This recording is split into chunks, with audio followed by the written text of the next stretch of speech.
Hey everyone, today I have gone through some statistical data. The data regarding the population of some wild animal and the population of some other animal that we have domesticated over the period of history. And these data was very terrifying for me. And I thought I must share with you people because being human, we must know that where we are heading toward.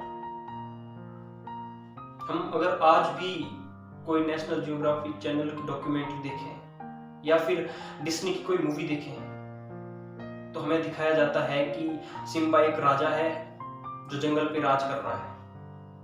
और उस scene को अपने mind में लाके देखिए कि उसमें दिखाया जाता है कि बहुत खूबसूरत जंगल है जिसमें बहुत सारे वाइल्ड एनिमल है, बर्ड्स उड़ रही है, वॉल्व्स इधर उधर जा रही है, हिरण है जो बहुत खुश है और उनकी पॉपुलेशन जो है इतनी दिखाई जाती है हमें कि हमारा जो इम्प्रेशन अर्थ के लिए है वो एक अलग ही होता है। लेकिन सोच के देखिए कि क्या सच में जो पॉपुलेशन हमें वहां दिखाई जाती है वैसा कुछ है?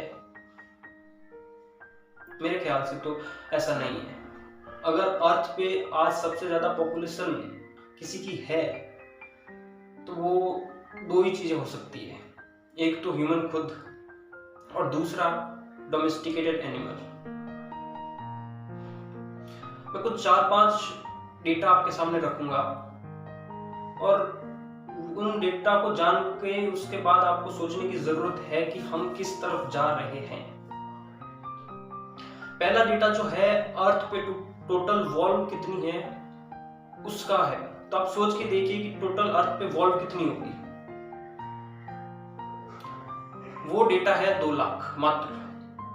और इसके कॉन्ट्रास्ट में आप सोचिए कि जो डोमेस्टिकेटेड डॉग है अर्थ पे वो कितने होंगे। उसकी पॉपुलेशन है 400 मिलियन। और अगर अकेले जर्मनी की बात करें तो वहां पे वॉल्व की पॉपुलेशन जो है लेस देन 100 है और वहां पे डोमेस्टिकेटेड डॉग की जो पॉपुलेशन है मोर देन 5 मिलियन। दूसरा डेटा जो है लॉयन का कि आज धरती पे टोटल लॉयन की पॉपुलेशन अप्रोक्सीमेटली 40,000 है। और in contrast that the population of domesticated cat 600 million. Third data जो है अफ्रीकन बफेलोज का है। उनकी पॉपुलेशन टोटल है 9 lakh and in contrast that the total population of domesticated cow 1.5 billion. Fourth number जो डेटा है वो टोटल पेंगुइन का है। पेंगुइन की पॉपुलेशन अर्थ पे जो है 50 मिलियन और उसके कॉन्ट्रास्ट में the total population of chickens on earth 20 billion. ये डेटा सिंपली क्या सजेस्ट करता है? In a single line we can say that we are changing the global ecosystem, जो पहले धरती पे किसी भी जीव ने नहीं किया ऐसा।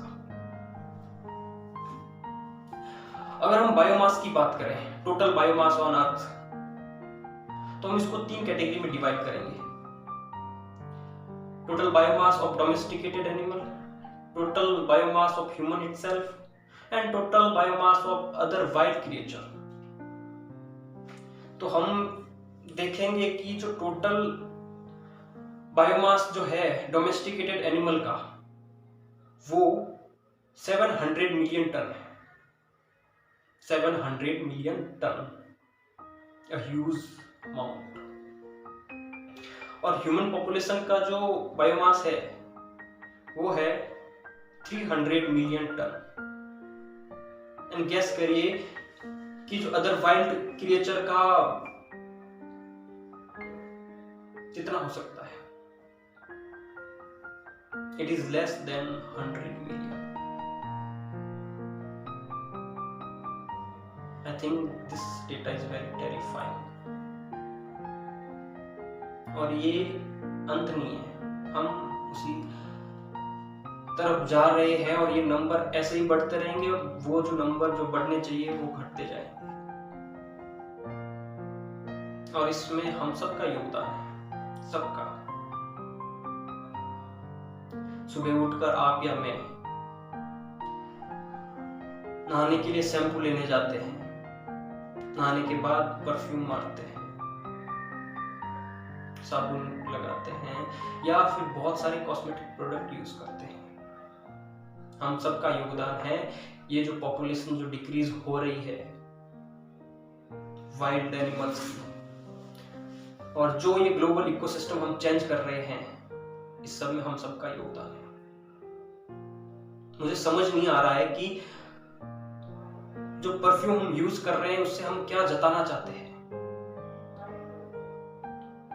मैं तो खुद ये सोचता हूं कि जो ह्यूमन की खुद की जो ओरिजिनल फ्रेग्रेंस है, जो उसकी खुद की जो स्मेल है, वो हमने खो दी है, हमें पता ही नहीं है।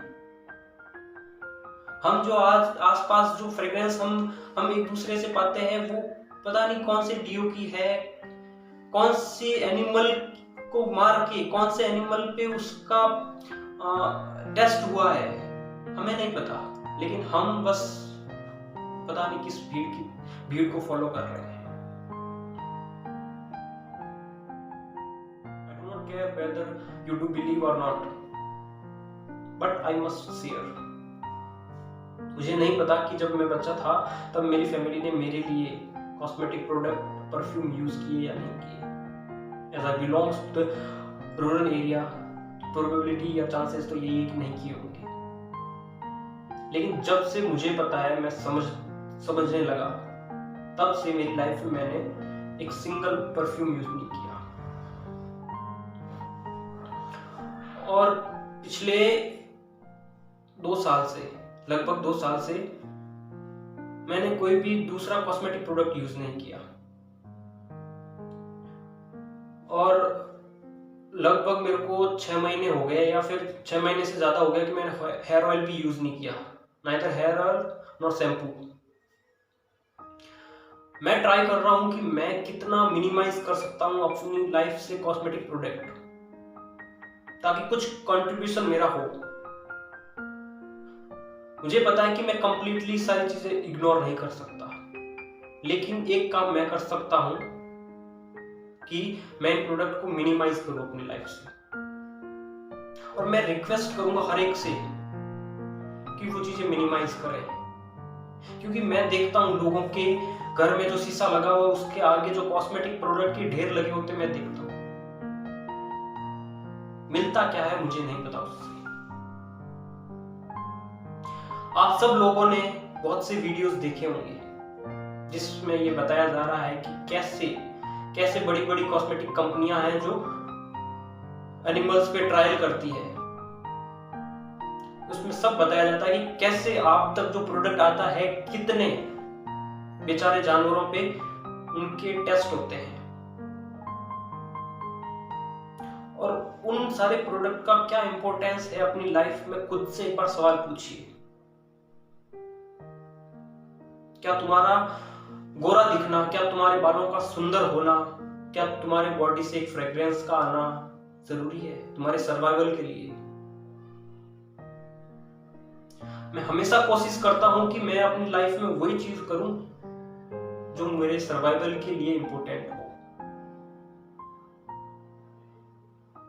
I know that I can't ignore all the things, क्योंकि हम इंसानों ने अपना सर्वाइवल इसी हिसाब से डिजाइन किया है, जिसमें हमें कुछ चीजें, कुछ एक्शंस जो है परफॉर्म करने ही पड़ेंगे फॉर आवर सर्वाइवल। लेकिन बहुत सी चीजें हमारी लाइफ में ऐसी है जिसे हम इग्नोर कर सकते हैं, जो मदर अर्थ के लिए कंट्रीब्यूशन हो सकता है। क्यों ना हम कुछ ऐसा करें, किसी को दिखाने के लिए नहीं, किसी को बताने के लिए नहीं, बस खुद के लिए, खुद को पता हो कि बस हमारा कंट्रीब्यूशन है। हमें किसी को बताने की जरूरत नहीं है। हम अर्थ, मदर अर्थ से जो ले रहे हैं, नेचर से जो ले रहे हैं कंटिन्यूअसली, तो हमारा दायित्व बनता है कि उसके बदले हम कुछ करें। और वो कुछ आप क्या कर सकते हैं। हजारों चीजें हैं आपकी लाइफ में, आपके डेली रूटीन में बहुत सी चीजें हैं जो आप चेंज कर सकते हैं फॉर योर कंट्रीब्यूशन।